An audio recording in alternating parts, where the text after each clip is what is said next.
Okay, so before I was interrupted, we're taping the tips of my weapons again. What the hell was I when I was tearing the damn thing apart? I was tearing one of these things apart, so I'm gonna seal these things as I answer a text message. You know, and then I'm gonna put these things back in the shed because there ain't a whole lot I can do anymore. I'm not in my 20s. I've mastered certain moves, and that's pretty much the gist of it. And no one wants to be bored with that. So that's how that works. Plus, there's a fuck ton of noise going on here.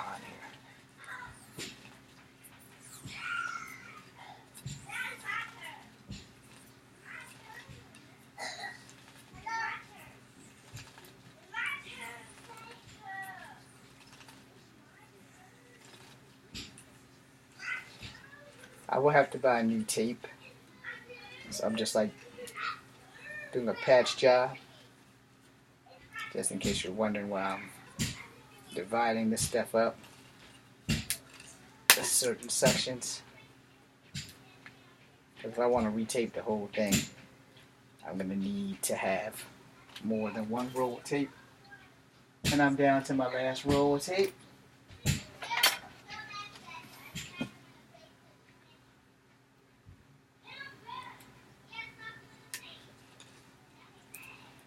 I don't know why the people in here can't raise their kids to keep their goddamn hands to themselves. But it's pissing me off. But yeah, when you're retaping your weapons, or if you're taping your weapons at all, you need the right equipment.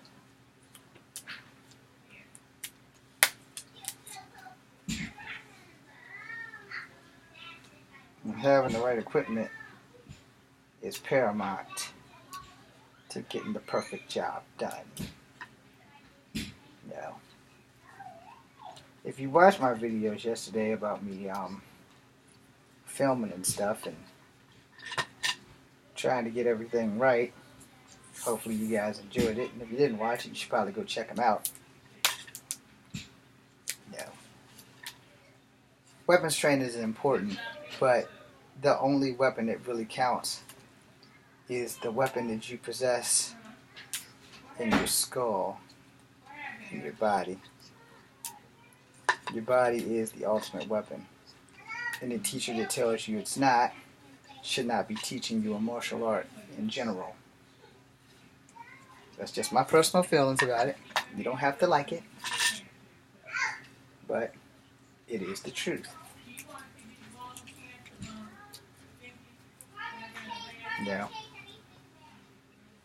But most people, they will teach you a martial art if they teach you a martial art. They don't always give you the fundamentals, and they're mostly about taking your money from you. Which goes back to why I wanted to teach Kung Fu for free and make Kung Fu movies. I'm nowhere near achieving that goal. But, I can give you the gist of stuff.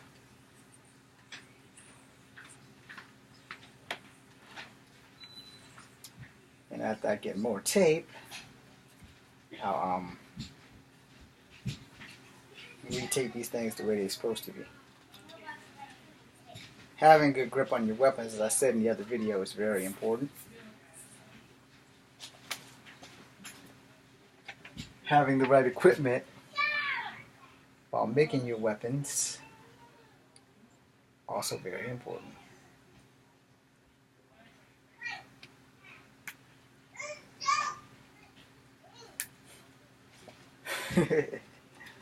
But yeah.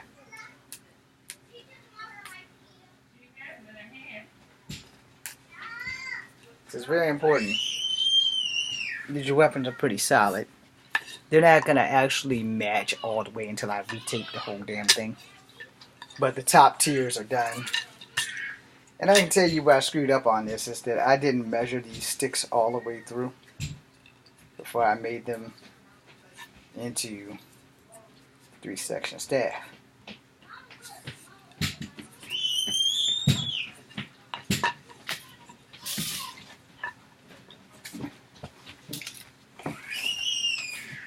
It's a beautiful day in the neighborhood. Hope this is actually mine.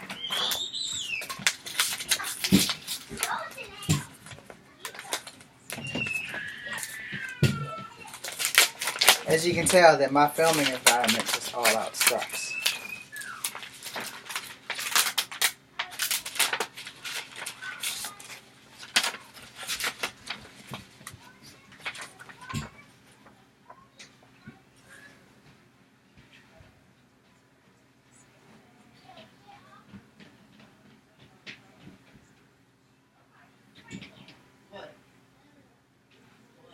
Okay, this is a survey.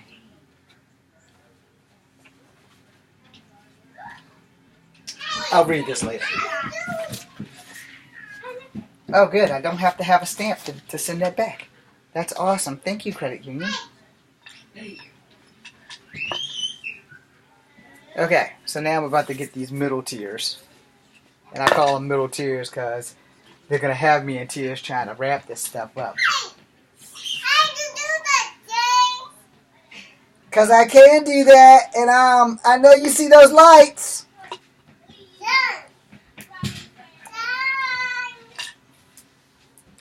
My niece.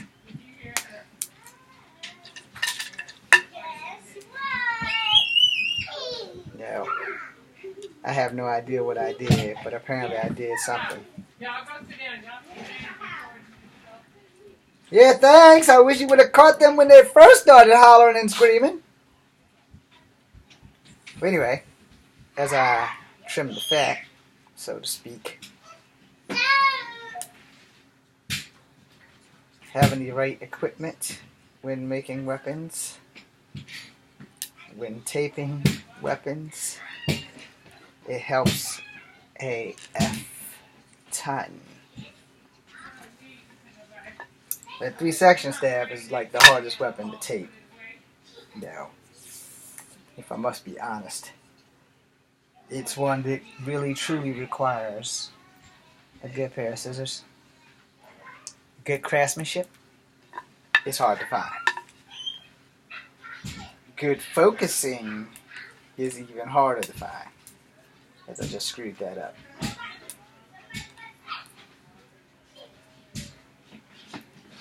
But yeah, if you're gonna have a weapon, it has to have good grip. So I try to at least go around the damn thing twice. And I try to go as tight as possible.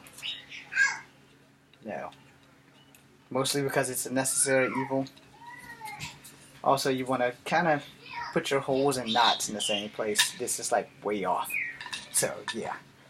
Way off.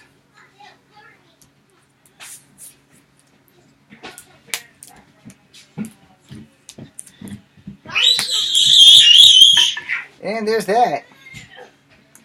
I'm so glad they're respecting my damn lights!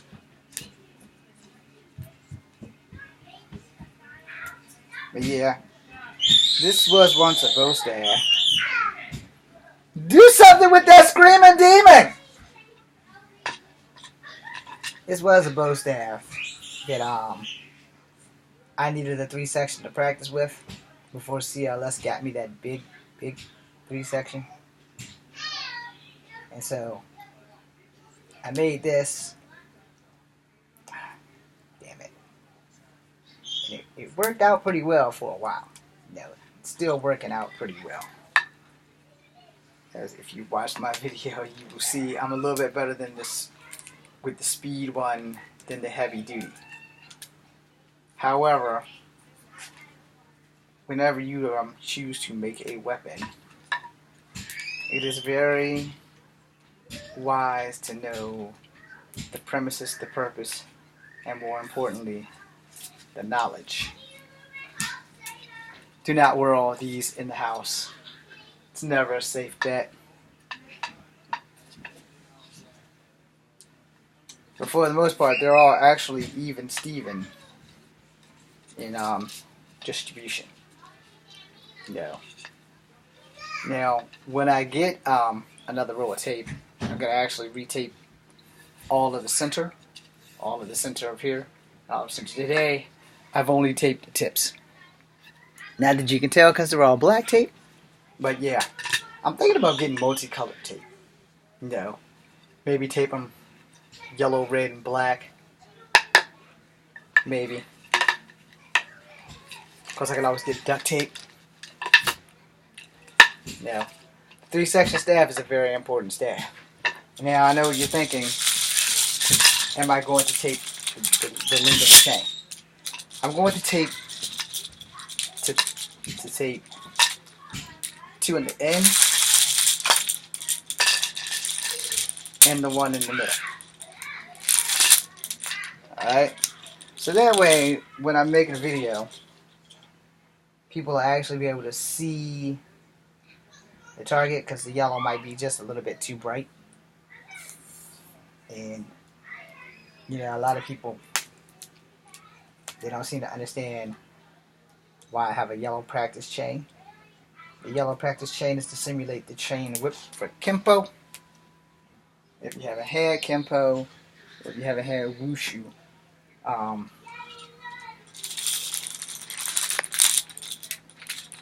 this is like the deciding factor, you know, to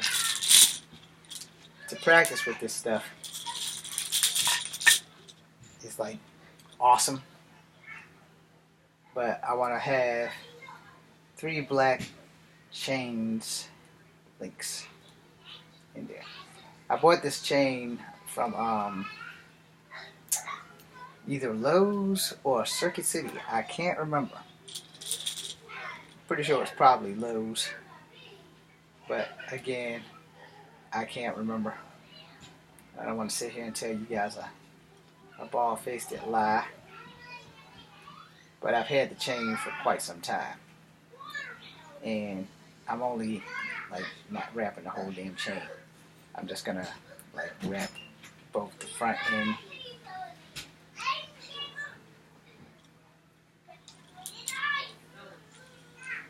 and the back end. So the chain will basically still be yellow. I'm thinking like maybe the 2 tips at the end there, I may make those all the way black. But this is like me making my mark so that I'll be able to note where the chain is even, Steven at. And if it ain't even, well, it's even today, because I'm not going to go count all these damn plastic links. So, I actually could go around the whole, you know what, I think that's what I'll do. I'll make 1 whole black link. You guys should just love the way I just come out of the blue with stuff. Yeah. I know you see my damn lights!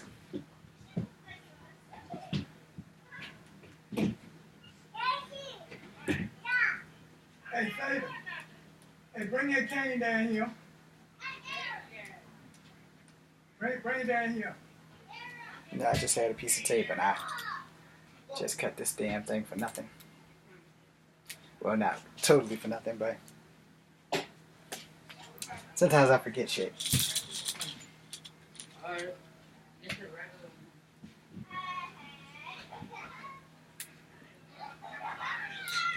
Yeah, having your weapon have a grip, which is also what this would probably serve its purpose as. It pretty much works.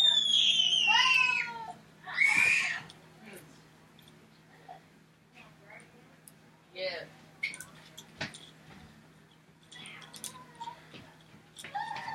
Come on.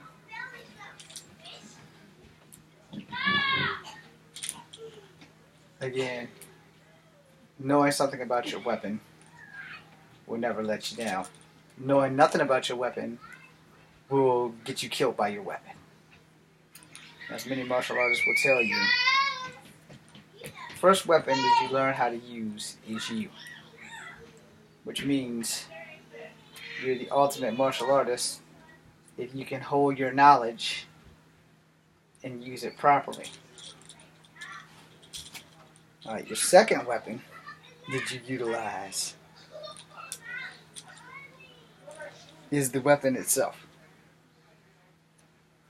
And this is where I come in and tell you all that the most dangerous weapon is the human being.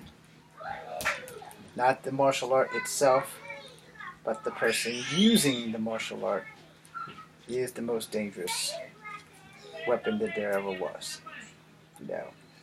Now, let me be frank. Everybody's body does not work the same.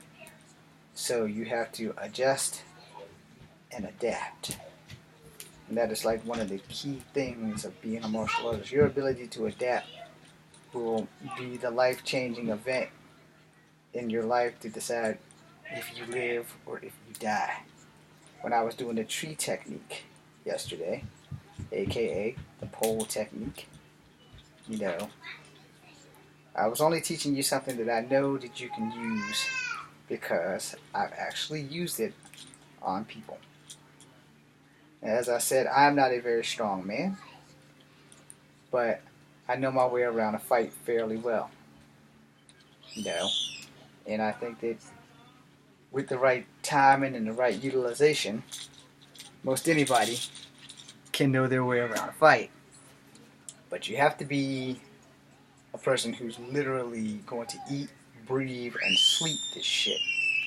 My only delay was having this hip replacement. So, martial arts isn't all fun and games. It's a way of life. You have to see it and treat it as such. Period. You can't just take it up and say, oh, well, I'm just doing this as an exercise. It is not an exercise. No.